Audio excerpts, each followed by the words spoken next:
At Tree Fundraising, we are approached regularly by organisations who don't yet undertake major donor fundraising. They're beginning to explore it, but we see a lot of fear. The fear is around commitment of staff time, the commitment of budget and resources that would be required and the investment needed, and also fear of the timescales that they would need to invest before they see a return on investment. At Tree Fundraising, we know that major donor fundraising is suitable for your organisation regardless of your size and regardless of your sector. And that is because you really can develop this programme on a shoestring. You don't need a huge budget to invest in acquiring loads of new donors. You don't even need dedicated new staff at the beginning. You need some donors who will already be on your database, and you need some staff time, but you can carve that out from existing staff. I'm going to share with you 10 practical steps that you can take today in your organisation to make those first inroads into major donor fundraising.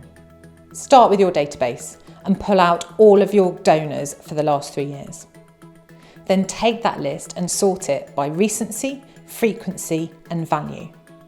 What I mean by that is, what is the date of their most recent gift?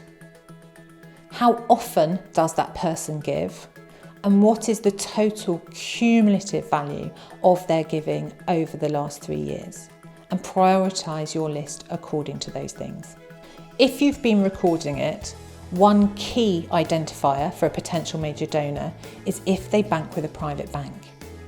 So look for CAF checks, look for Coutts checks, look for other private banks. Top tip, if you're not doing that yet, start today, because soon you will have that data to be able to begin to use it in the future. I do recommend that you undertake a database screening if your database is big enough, using one of the professional agencies. Contrary to popular belief, this is still allowable under new data protection regulations.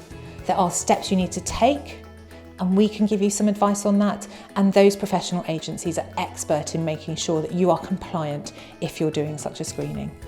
Once you've got an initial list of your hottest prospects, so those who've given most or those that came out of any screening, Google them, look them up. We are allowed to do that. It is okay to find out who we're going to approach and get a bit of background knowledge on them.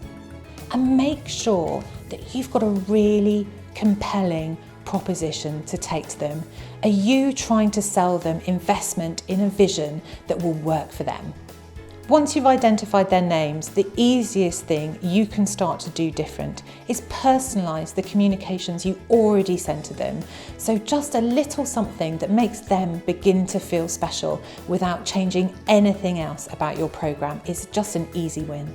And begin to think through how you could approach those people face to face.